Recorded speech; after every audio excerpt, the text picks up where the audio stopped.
ಬಾಗಲಕೋಟೆ ಉಪ ಚುನಾವಣೆಯಲ್ಲಿ ರಣತಂತ್ರವನ್ನ ಹೆಣೆಯಲಾಗಿದ್ದು ಕೋಟೆಯನ್ನ ಗೆಲ್ಲೋದಕ್ಕೆ ಎರಡೂ ಪಕ್ಷಗಳು ನಾನಾ ತಂತ್ರಗಳನ್ನ ಮಾಡ್ತಾ ಇವೆ, ನಾನಾ ಕಸರತ್ತುಗಳನ್ನ ನಡೆಸ್ತಾ ಇವೆ. ಕೋಟೆಯನ್ನ ಗೆಲ್ಲೋದಕ್ಕೆ ಬಿಜೆಪಿ ಕಾಂಗ್ರೆಸ್ ಒಂದೊಂದು ರೀತಿಯ ತಂತ್ರಗಾರಿಕೆಯನ್ನ ಮಾಡ್ತಾ ಇವೆ. Satish Jarkiholi team ground work ಮಾಡ್ತಾ ಇದೆ ಬಾಗಲಕೋಟೆಯಲ್ಲಿ. ಅದೇ ರೀತಿಯಾಗಿ ಬಿಜೆಪಿ ವಿಸ್ತಾರಕರ ತಂಡದಿಂದ ಭಾರೀ ಕಸರತ್ತನ್ನೇ ನಡೆಸಲಾಗ್ತಾ ಇದೆ.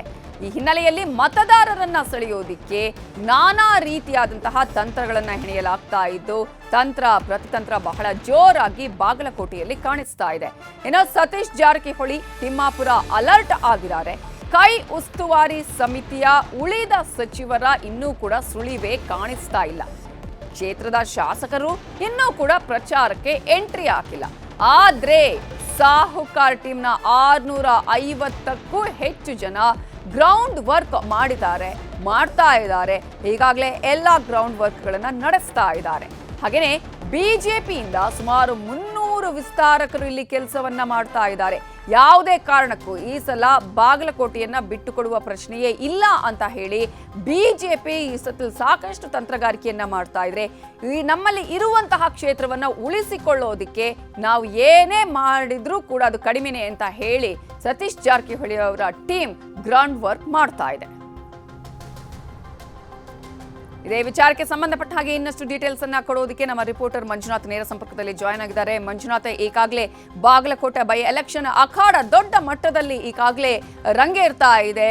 ಪ್ರಮುಖವಾಗಿ ನಾವು ಗಮನಿಸಬೇಕಾಗಿದೆ, ಎರಡೂ ಪಕ್ಷಗಳ ನಡುವೆ ದೊಡ್ಡ ಮಟ್ಟದ ಫೈಟ್ ಕೂಡ ಇಲ್ಲಿ ಕಾಣಿಸ್ತಾ ಇದೆ.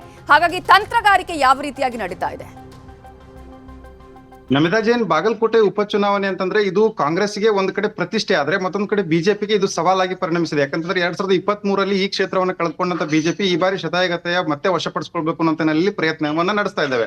ಈ ಒಂದು ಕ್ಷೇತ್ರದಲ್ಲಿ ಎರಡೂ ಪಕ್ಷಗಳು ಅಂದ್ರೆ ಬಿಜೆಪಿ ಮತ್ತು ಕಾಂಗ್ರೆಸ್ ಪಕ್ಷ ಎರಡೂ ಪಕ್ಷಗಳು ಬೂತ್ ಮಟ್ಟದಿಂದನೇ ಕೂಡ ತಮ್ಮ ತಂತ್ರ ಪ್ರತಿತಂತ್ರಗಳನ್ನ ಹೆಣೆದು ಗೆಲುವಿಗಾಗಿ ಶ್ರಮವನ್ನ ಹಾಕ್ತಾ ಇದ್ದಾರೆ. ಇಲ್ಲಿ ಪ್ರಮುಖವಾಗಿ ಕಳೆದ 2 ತಿಂಗಳಿಂದ ಉಪಚುನಾವಣೆ ಬರುತ್ತೆ ಅನ್ನುವಂಥದ್ದು ವಿಷಯದ ಆದ ಬಳಿಕ 2 ತಿಂಗಳಿನಿಂದ ಸತೀಶ್ ಜಾರಕಿಹೊಳಿ ಅವರ ಟೀಮು ಇಲ್ಲಿ ಬೂತ್ ಮಟ್ಟದಲ್ಲಿ ಬೀಡು ಬಿಟ್ಟು ಒಂದ್ ರೀತಿಯ ಬೂತ್ ಮಟ್ಟದಲ್ಲಿ ಇರ್ತಕ್ಕಂತಹ ಜನರನ್ನ ಮತದಾರರನ್ನ ತಮ್ಮತ್ತ ಸೆಳೆಯೋದಕ್ಕೆ ತನ್ನದೇ ಆದಂತಹ ಒಂದು ಕಾರ್ಯತಂತ್ರವನ್ನ ರೂಪಿಸ್ತಾ ಇದೆ. ಅದ್ರ ಜೊತೆಗೆ ಉಸ್ತುವಾರಿ ಸಚಿವ ಆರ್.ಬಿ. ತಿಮ್ಮಾಪುರ ಅವರಿಗೂ ಕೂಡ ಹೊಣೆಗಾರಿಕೆ ಇರೋದ್ರಿಂದಾಗಿ ಆರ್.ಬಿ. ತಿಮ್ಮಾಪುರ ಅವರು ಈ ಒಂದು ಸಂಪೂರ್ಣ ಚುನಾವಣೆಯ ಮೇಲುಸ್ತುವಾರಿಯನ್ನು ಮಾಡ್ತಾ ಇದ್ದಾರೆ. ಇಲ್ಲಿರ್ತಕ್ಕಂತಹ ಪ್ರಮುಖ ನಾಯಕರು ಯಾರ್ಯಾರಿದ್ರೆ ಅವರು ಅಸಮಾಧಾನಗೊಂಡಂತವ್ರು ಅವರನ್ನ ಸರಿಪಡಿಸುವಂತದ್ದಾಗಿರ್ಬೋದು, ಅವರೆಲ್ಲರನ್ನು ವಿಶ್ವಾಸಕ್ಕೆ ತೆಗೆದುಕೊಳ್ಳುವಂತದ್ದಾಗಿರ್ಬೋದು, ಅದ್ರ ಒಟ್ಟಾರೆಯಾಗಿ ಚುನಾವಣೆ ಕಾರ್ಯತಂತ್ರಗಳನ್ನ ಮೇಲುಸ್ತುವಾರಿ ಮಾಡ್ತಿರುವಂತದ್ದು ಆರ್.ಬಿ. ತಿಮ್ಮಾಪುರ ಆಗಿದ್ರೆ, ಗ್ರೌಂಡ್ ಮಟ್ಟದಲ್ಲಿ ಇಳಿದು ಆ ಒಂದು ತಮ್ಮದೇ ಆದಂತಹ ಒಂದು ಟೀಮ್ ಅನ್ನು ರಚಿಸಿಕೊಂಡು ಬೂತ್ ಮಟ್ಟದಲ್ಲಿ ಆ ಒಂದು ಮತದಾರನ ಸೆಳೆಯುವ ಹಿನ್ನೆಲೆಯಲ್ಲಿ ಸತೀಶ್ ಜಾರಕಿಹೊಳಿ ಪ್ರಯತ್ನವನ್ನು ಮಾಡ್ತಾ ಇದ್ದಾರೆ.